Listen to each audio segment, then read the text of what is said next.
hydraulic jaws expand inside the rim and lock it firmly in place without deforming the metal. The spindle begins rotating.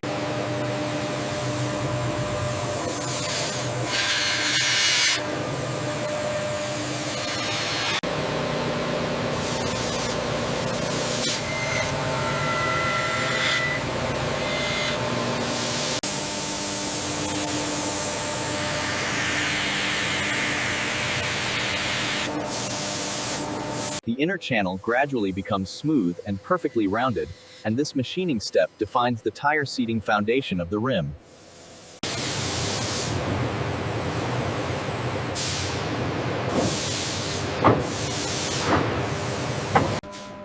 Hydraulic chuck jaws expand evenly inside the rim, locking it firmly without bending the metal. Cool white factory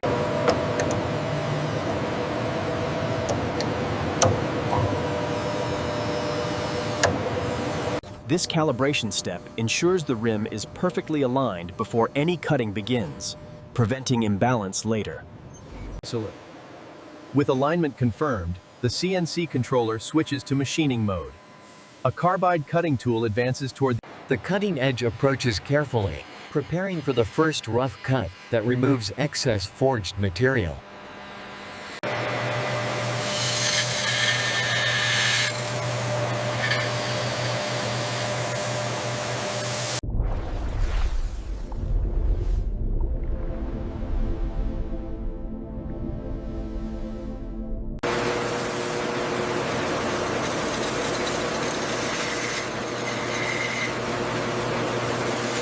This rough machining defines the inner structure of the rim.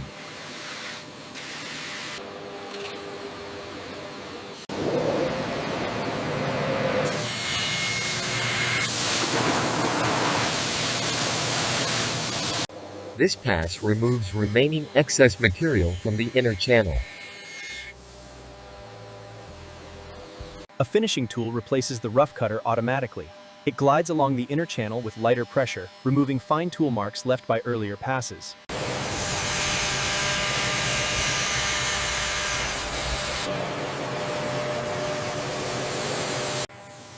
The CNC system shifts focus toward the bead seat area, where the motorcycle tire will later seal.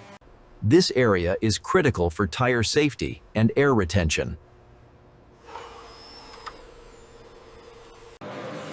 The bead seat groove is cut gradually, the tool carving a precise curved profile. Minimal material is removed, ensuring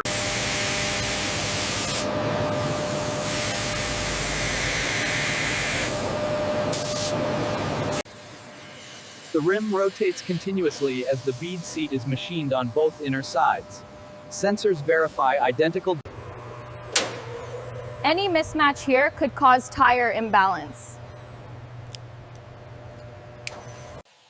A fine polishing tool follows immediately after bead seat cutting, lightly smoothing the surface. Microscopic tool mark. This improves both safety and long-term durability. The CNC head shifts outward toward the rim lip area. The rim speed is adjusted again, and a stronger cutting tool aligns with the outer edge. This stage defines the visible outer profile of the rim.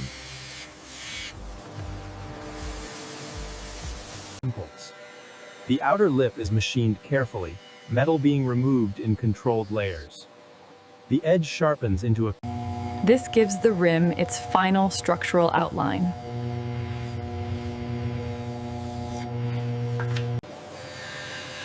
A final contouring pass runs across the entire rim profile, from inner channel to outer lip. The rim now has its complete geometric form.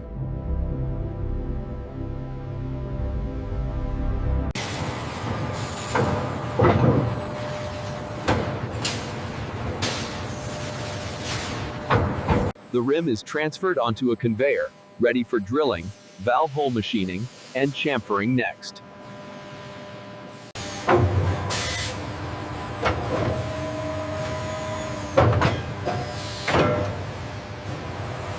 This setup prevents vibration during drilling operations.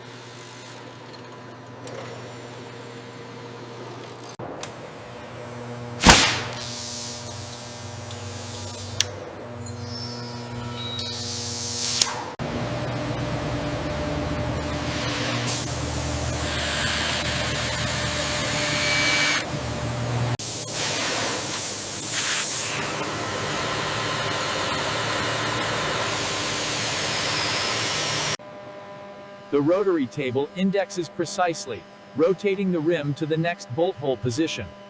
The movement stops. Drilling continues hole by hole, each cut identical in depth and diameter. Metal shavings collect beneath. After all primary bolt holes are drilled, the drill head retracts. A depth sensor quickly checks each hole.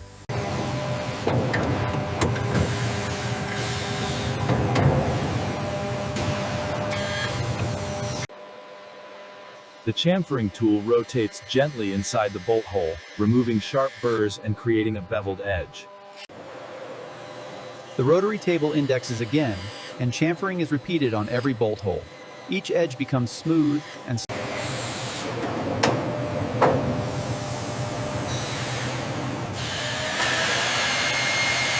A smaller precision drill bit lowers toward the rim channel. Unlike bolt holes, this cut requires angled entry to match the valve stem geometry. The valve stem hole is drilled slowly and carefully. Minimal pressure is applied to avoid tearing the aluminum, ensuring a clean, round opening. Coolant washes over the valve hole area, clearing fine metal particles. The hole edges remain smooth and A micro chamfering tool follows immediately, beveling the valve hole edges. This prevents air leaks and protects the rubber valve stem.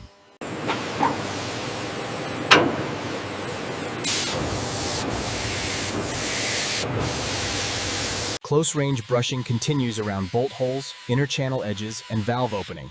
The rim surface becomes uniformly safe to handle.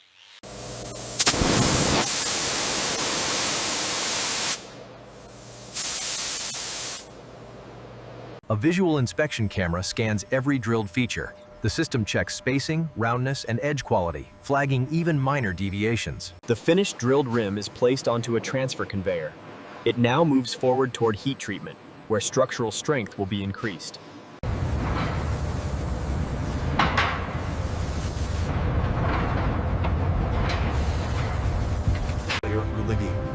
The furnace doors remain closed. Internal temperature already stable strengthening. This process prepares the rim.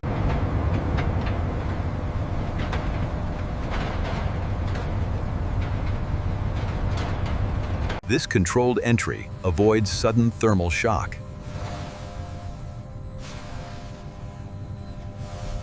Inside the furnace, the rim is exposed to uniform high temperature from all sides. The aluminum surface dulls slightly as internal grain structure begins to realign.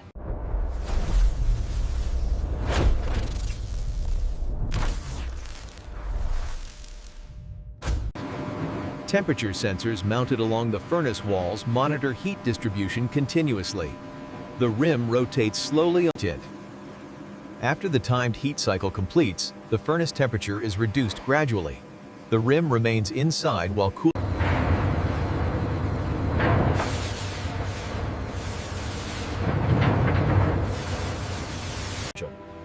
The rim moves into an open-air controlled cooling zone, where large fans circulate ambient air evenly.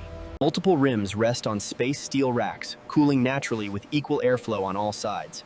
Spacing prevents warping or oval deformation. Thermal cameras scan the rims during cooling, confirming temperature drop is uniform across the entire circumference. Any uneven cooling would trigger rejection. Once temperature reaches safe handling range, robotic arms lift the rim carefully. The metal now appears clean silver again, with no visible distortion. The rim is transferred to a stress relief inspection station. A precision gauge checks roundness and axial alignment. With heat treatment verified, the rim moves towards surface preparation. A conveyor guides it into the shot blast.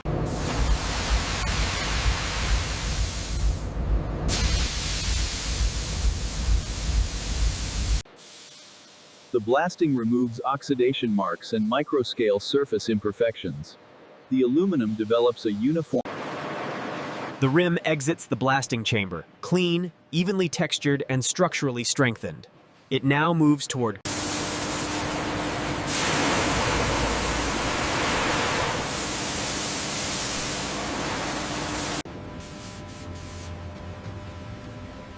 This step ensures proper coating adhesion later.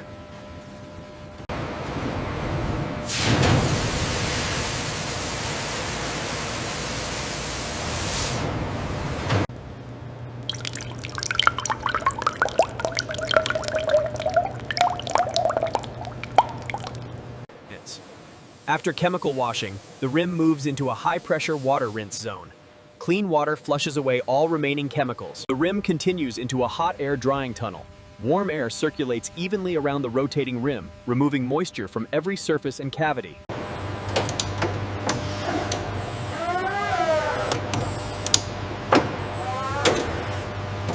The rim is grounded electrically and moved into the powder coating booth. Grounding allows powder particles to adhere evenly when electrostatic charge is applied.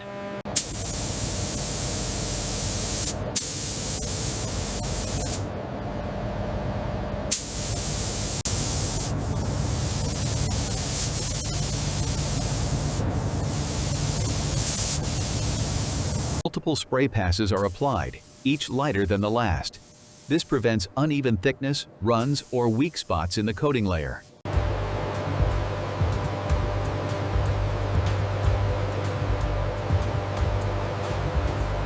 The rim is transferred carefully into a curing oven. The oven temperature is preset specifically for the powder material being used. Inside the curing oven, the rim is exposed to controlled high heat. The powder coating begins to melt, flowing into a smooth, continuous surface. As curing continues, the coating chemically bonds to the aluminum. The surface transitions from dusty matte. Temperature sensors inside the oven monitor curing time and heat distribution. The rim rotates slowly to prevent sagging or pooling.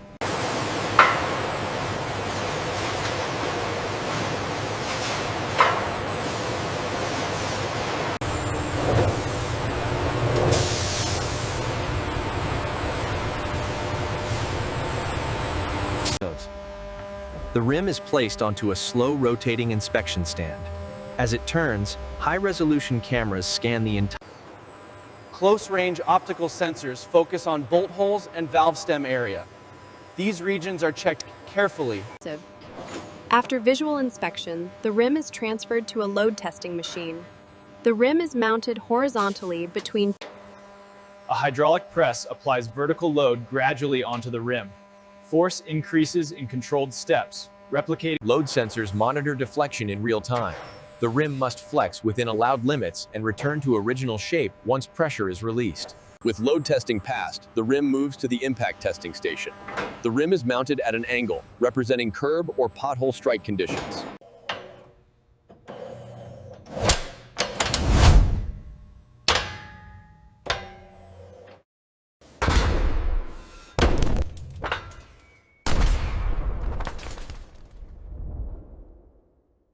No permanent bends or fractures detected.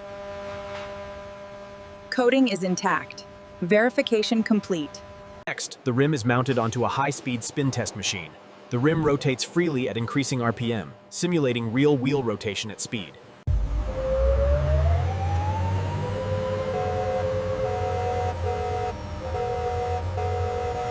Line balance weights are temporarily applied during testing. The system checks whether the rim can achieve perfect balance without excessive correction. After balance confirmation, the rim completes its final spin down. All sensor indicators remain within approved tolerance limits. The rim is removed from the test machine and placed onto an approved product conveyor. Having passed all inspections,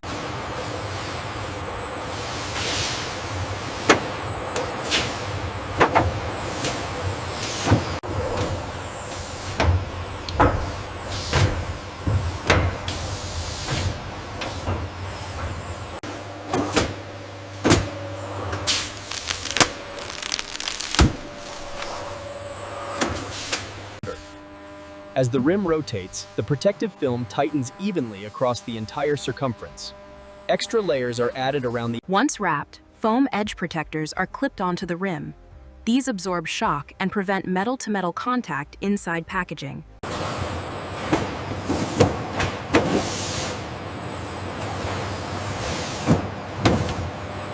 The rim is placed gently into the box, resting securely within the molded supports.